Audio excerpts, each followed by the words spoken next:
So for Unit 1 data, the free response question review, we have a table with two categorical values, transportation and job class. And it asks what's the marginal distribution. I'll remind you, marginal distribution, these are the margins. The totals are your margins. So when you see marginal distribution, they're talking about the totals.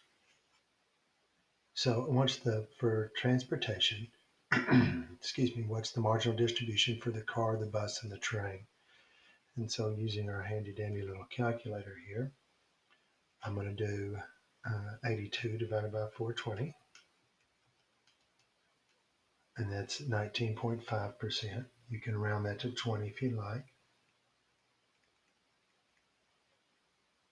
The bus is 126 divided by 420, which is exactly 30%, which means the train, without having to do the math, is 50.5%, because the sum of these three always has to equal 100.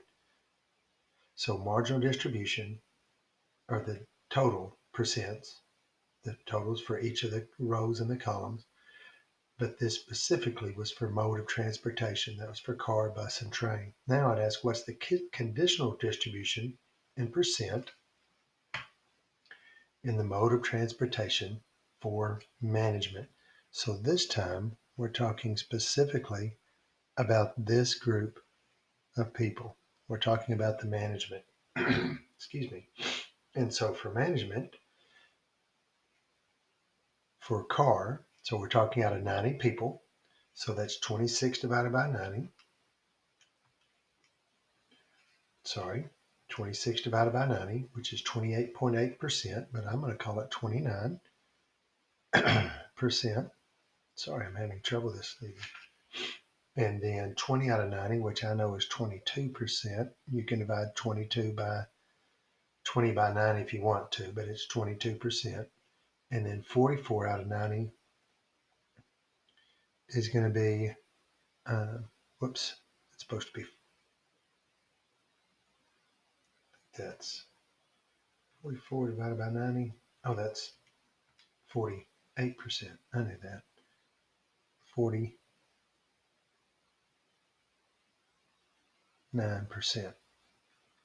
Okay. It's 40.4888889. Excuse me. So there's our percents. These added together equal 100. These added together equal 100. Now I'd ask what kind of display would you use to show the association between job class, a categorical variable, and mode of transportation, another categorical variable. So there's three different types of graphs that we've talked about.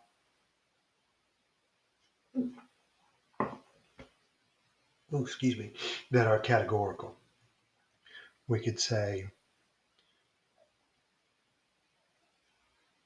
two pie graphs are charts, or circle graphs, circle charts, they're all the same.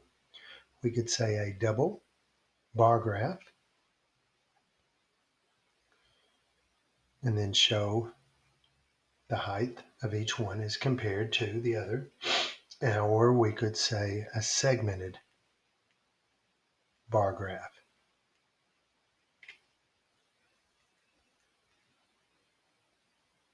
Which means we'd have two bar graphs side by side showing the percent each of these were of management labor, or we could draw three with the three modes of transportation.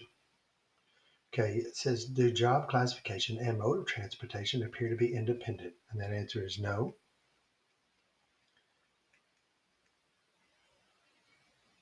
The probabilities from above seem to show an association. Oops, I meant to write above, so I'll write above right there. Seem to show an association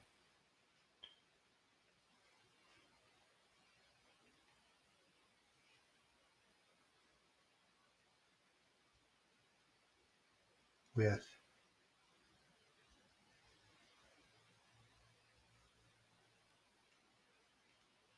management.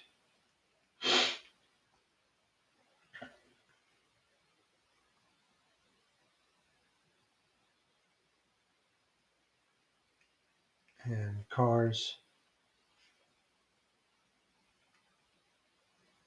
Wow. Labor.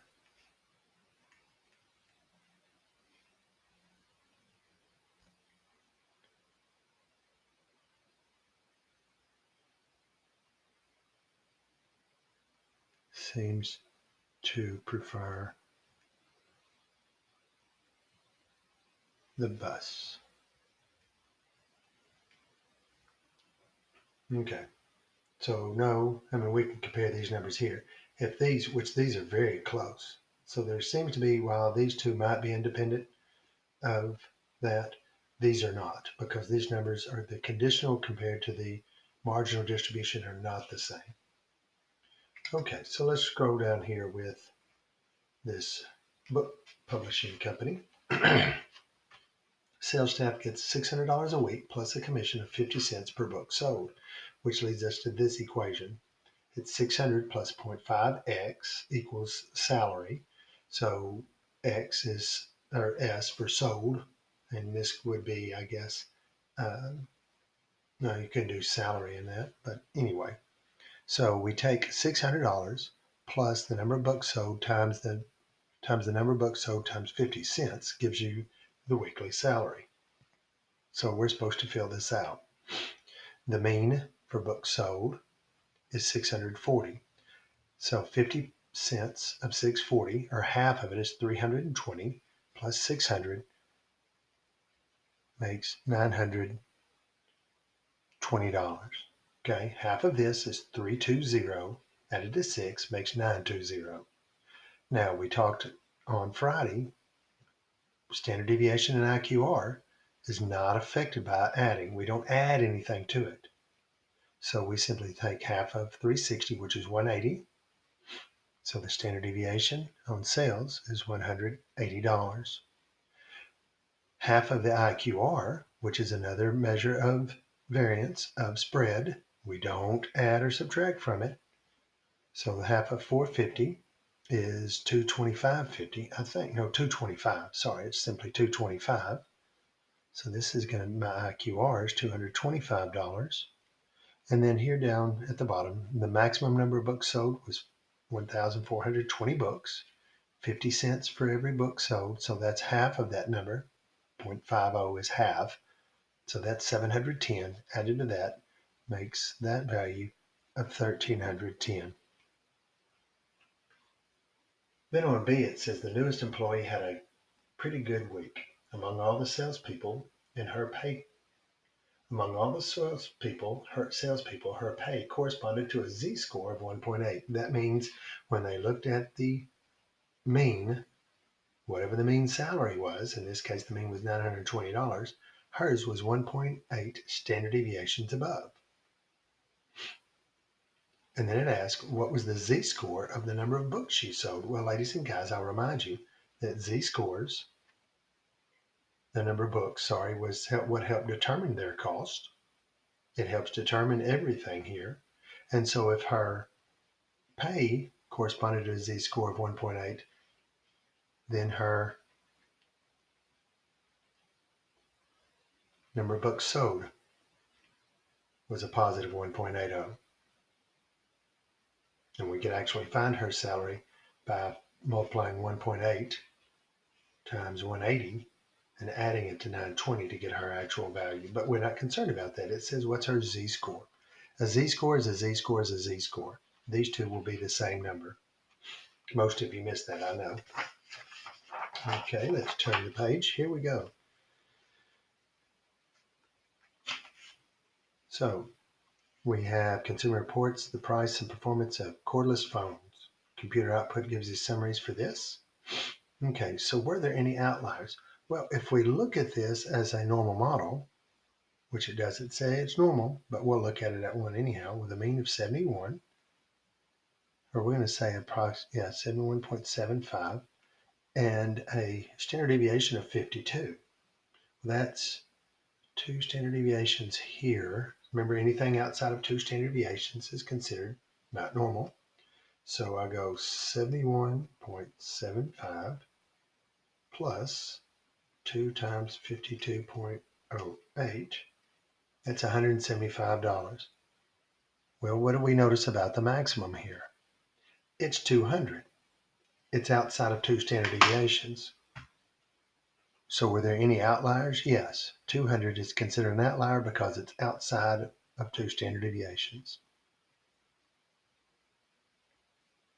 So at least one.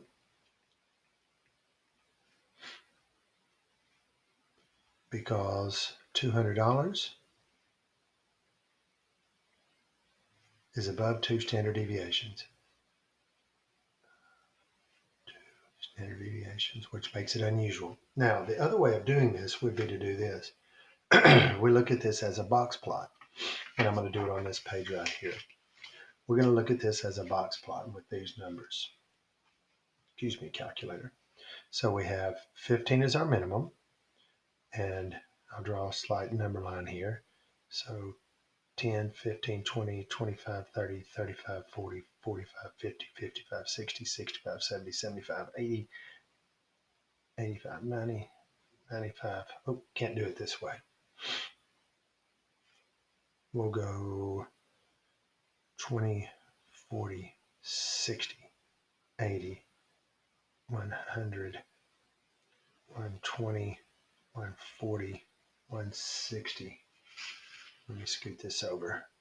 180, and then right here is 200. All right, so looking at it this way. So here is my minimum at 15. Here's my Q1 at 30. I'm going to draw that line and cover that dot. My median is 50. So there's half of my box plot. My Q3, though, is at 110. So there's a lot of variance here. This is well spread out. And then it says the max is at 200. Well, I'm not going to draw that whisker because the reason why, because when determining outliers, we take 1.5, 1.5%, if you will, 150% of Q3 minus Q1. We then add that to Q3, subtract it from Q1, and see if any number is outside of that. So this is going to be 1.5. 110 minus 30 is 80. Q3 minus Q1 was 110 minus 30, and that's going to be 120. So then Q3 was 110 plus 120.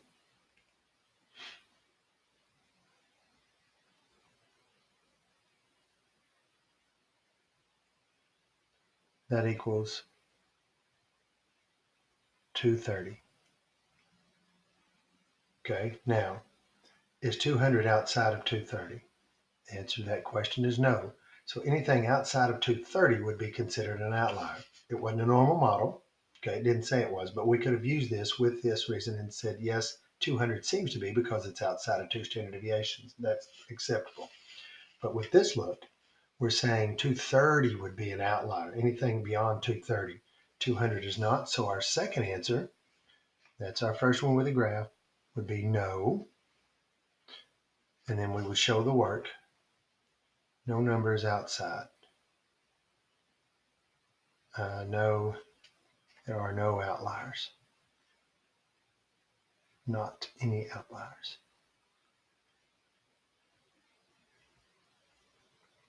Okay, believe it or not, on the College Board, we'll take both of these two answers. Either one works out nicely. So let's go back and go Q1 minus 120 plus 120. Q1 minus 120 gives me a negative number. Let's see, that was 30 minus 120 equals, whoops, I'm sorry, I'm supposed to write 30 minus 120 equals a negative 90. you can't have a negative cost of a phone, so there's no outliers. There are not any outliers with these numbers. Part B says one of the manufacturers advertises a cordless phone, economy priced at only $31.95. Would you consider this to be a very low price? And explain. And my answer is going to be no, because again, if I look at my box plot, where this was 15 and this is 30, and this was 50, this was 110, and this was 200, because more than 25% of the phones have a value less than 30. No, more than 25% of the phones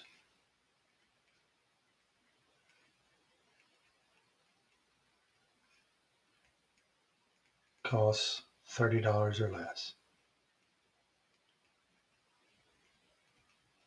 And this is more than $30, so I wouldn't consider it a very low price.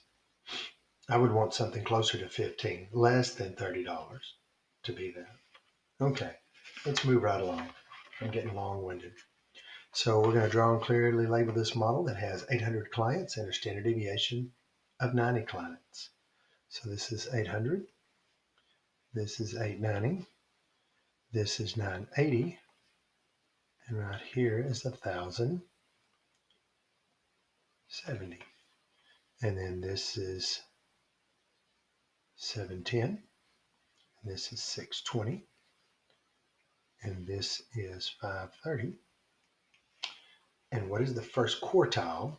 Okay, what is the first 25% of the weekly number of clients?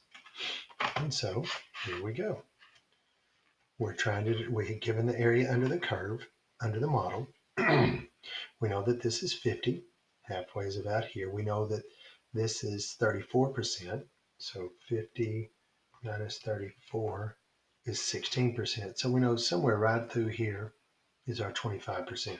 So some number between 710 and 800.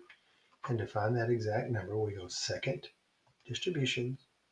We're given the percent under the model. So we're using inverse norm, 0.25. My numbers were 890. It said 800 clients, standard deviation of 90 clients. We want left tail here. And so we paste that, and that is 739.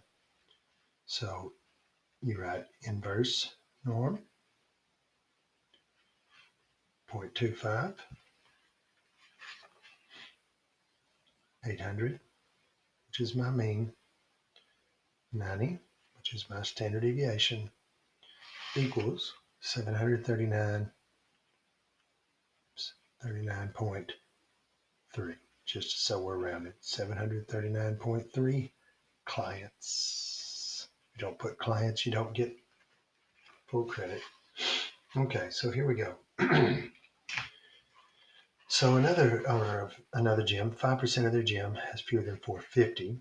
40% of the time has no more than 850 or 1,085. So we want to know what parameters should he use for his normal model. Well, to do this, we're going to use z-scores.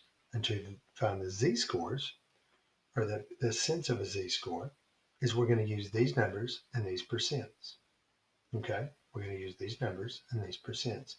So a z-score of 5%, right? So first we go back, say second distribution, and we go to a normal model, the inverse norm again. I'm going to make this 0.05, that's 5%, because it asks for 5%. I'm going to make this 0, this 1, and enter. And so the z-score for 5% is a negative 1.64. So I know that a negative 1.6448, I'm going to leave it as this, equals a raw score of 450 minus x bar over standard deviation. Now I'm going to do the same thing with 40%. Second distribution, 3, make this 0.40. And that z-score is a negative 0.25. that equals 1,085 minus X bar over the standard deviation.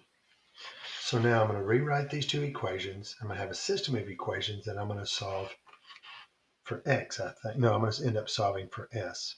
So when I rewrite this, I'm going to do that over here. I have more room. So I'm going to take this equation and rewrite it, multiply S times this, negative 1.64. S equals 450 minus X bar. My other equation is going to be a negative 0.25.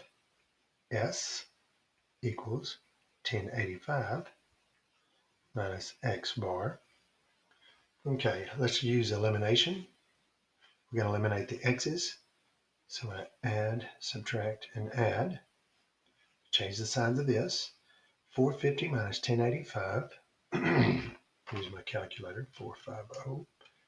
1085 equals a negative 635. And then a negative 1.64 plus 0.25 is a negative 1.39. S. Oops, run out of space, sorry. I added these two because it was a negative 0.25S equals 1085 minus X. I changed the signs of these to subtract them. Now I'm going to divide both sides by negative 1.39, which makes this a positive S, equals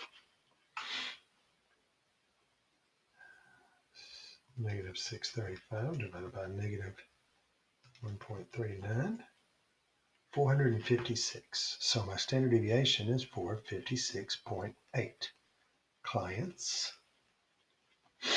And so I then substitute it back up here into either of these equations. And I'm going to plug it into the top one up here.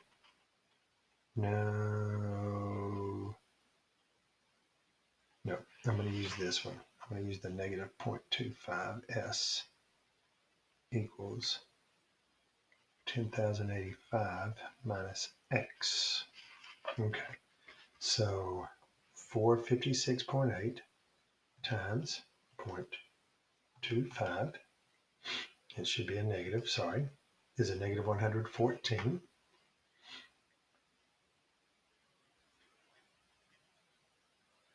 Point 2 equals 1085 minus X. Then subtract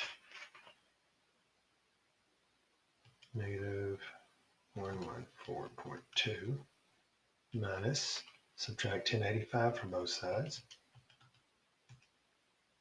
And that leaves me, that makes 1199.2 negative equals a negative X, and divide both sides by negative 1. And so my answer then, I'm going to round this to the nearest person. I'm going to say 1200 and 457. Okay, I'm going to round this to 1200 because I'm going to round up because the partial person. I'm going to round up because of the partial person. And my normal model is 1200 and 457. You guys a lot of work. Well, watch that tomorrow in class or some point in time before Wednesday, I hope. That way you can ask me any other questions. Hope you have a great rest of the day.